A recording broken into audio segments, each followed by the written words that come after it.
My name is Michael Bruchet, and I guide golfers to an elite level using my unique mind-body balance philosophy.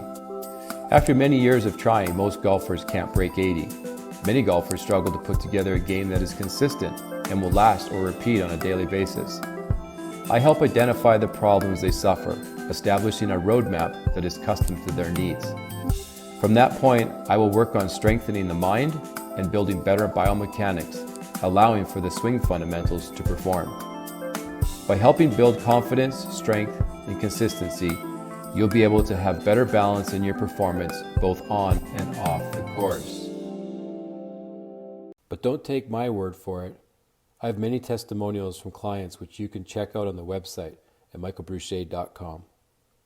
And I'm going to talk a little bit about the philosophy that I use for golf and why I think it works so well for so many levels of golfers. And it's like a door frame. It's very simple. Imagine your body. If your door, the header's here, you got your jamb down the sides and you've got your sill on the bottom, and you open the door and then you close it. It's going to close. But if I take a shim or a piece of wood or even a piece of cardboard or something, and I just loosen the screws off a little bit and I put that up into that door on the right hand side, it's going to change the angle of that door and the door is not going to close anymore. The top part of that left door is going to catch the casing or that jamb. So if I take that back out and I put the screws back in and I tighten everything back up and I open the door and I go ahead and shut it as hard as I can, it's going to close up really nice. If I open it really quick and I shut it really quick, it's going to line up every time. Now, it's very similar with the golf swing. Now, what I like to do is take the approach of that frame, and I just like to set it up so that when I take my golf club, and it's in the middle of my body here, and I go ahead and rotate over to my right side and I turn, that frame is actually the piece of material that's going to be required to bring that body back. That frame is going to then finish and it's going to allow me to execute my golf shot. When I set up and I get into a proper foundation, so I'm athletic. Now my position here is going to be that I bend over from here. I'm not rounded over. I stand tall, I lean forward from the waist. And so when I take my club back into this position, I'm in the proper plane, as we call it. The angle of my hand is nice and flat. It's not cupped. I'm not sitting in this position here, which a lot of players are. A lot of amateurs are in that position. We want to get that nice and flat. And even if you just get it a little bit more, I can't really get like Dustin Johnson where he flattens it out and lays it over like this. But in that flat position there, you're going to allow the club to drive down back into square position the same way as in which the door opens and then closes. The nice thing about that is it's really foolproof.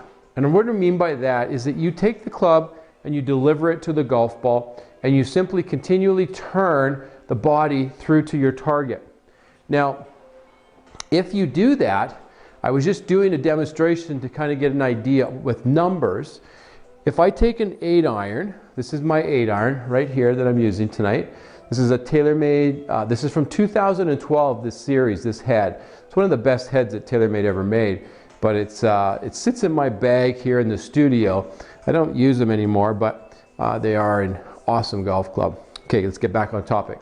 So that club, if I swing that rotation back and then just turn through it, delivers the golf ball with 10 balls every time consistently at 138 to 142 yards.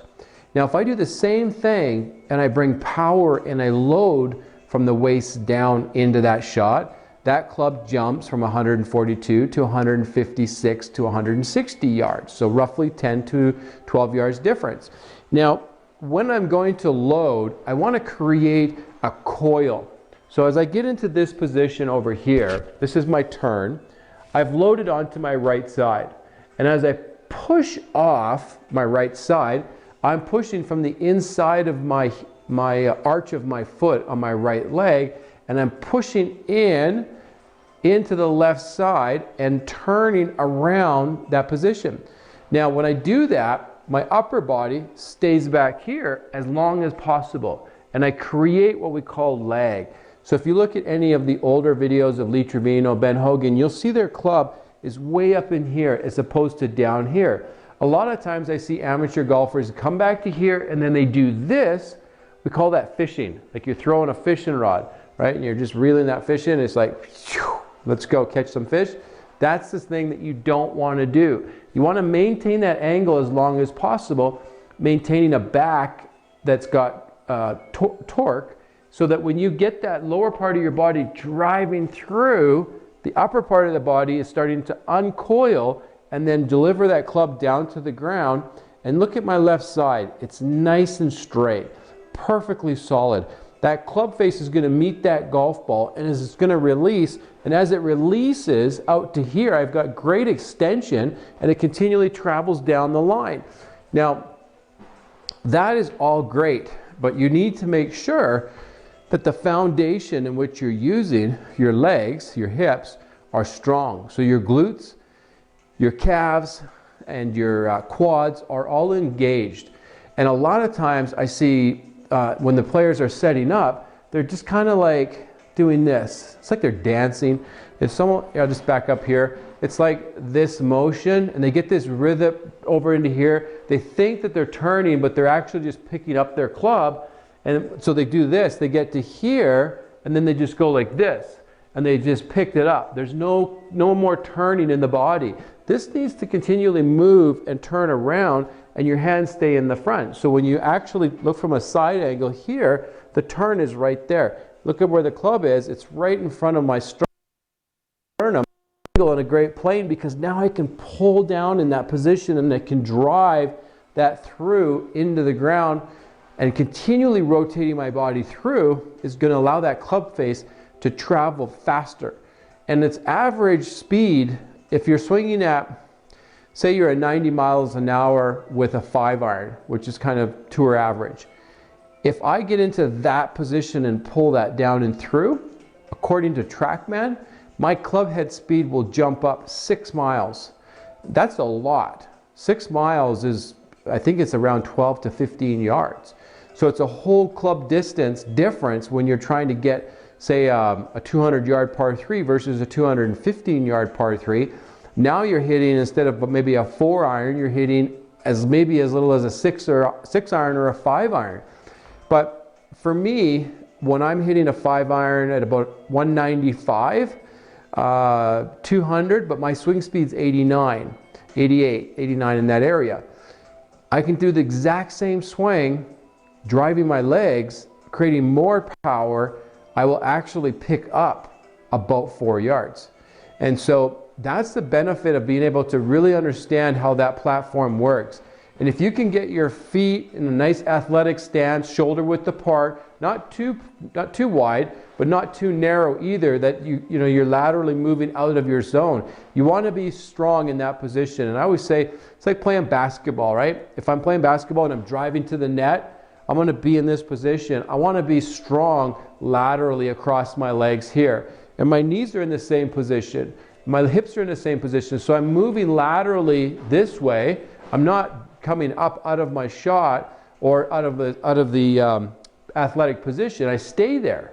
So now all of a sudden, if I'm shoulder width apart and I go and coil, I turn through that ball, my speed and everything is going to stay really consistent because my body is pulling everything through. So my legs pull and drive, and my upper body stays back as long as possible. And then as soon as that comes in, that club face comes in square, you're going to line up with a solid face. Every time it's going to end up being square. And that's how you're going to hit consistent golf shots. Hello, my name is JT Visbal. I'm co-founder of the First Tee of the Inland Empire here in Southern California. I've had the privilege of working with a number of world-class coaches in my career. Don Shula, Pat Riley, John Wooden, Dave Stockton, to name a few. But I've come across another individual who has become a dear friend of mine. His name's Michael Bruchet. Michael is one of the finest golf instructors I've ever seen. He has a very unique approach in working with individuals. He cares about your heart, your mind, your body, and your soul. Michael's a great golfer in and of his own right, but I think he has a real unique way of breaking down the game so that you can play it at the highest levels. I urge you to give Michael a call, and I look forward to hearing from you. Thanks so much. So if this is helpful for you, and you think someone, the players that you play with can benefit from it, please share this video, hit like, and if you have any questions, you want to send me an email, send it to info@michaelbruche.com, and I'll be happy to get back to you with the answers or to your questions, or send you information that you're requiring. I love to do stuff like that. So have a great day, and look forward to talking to you soon. Take care.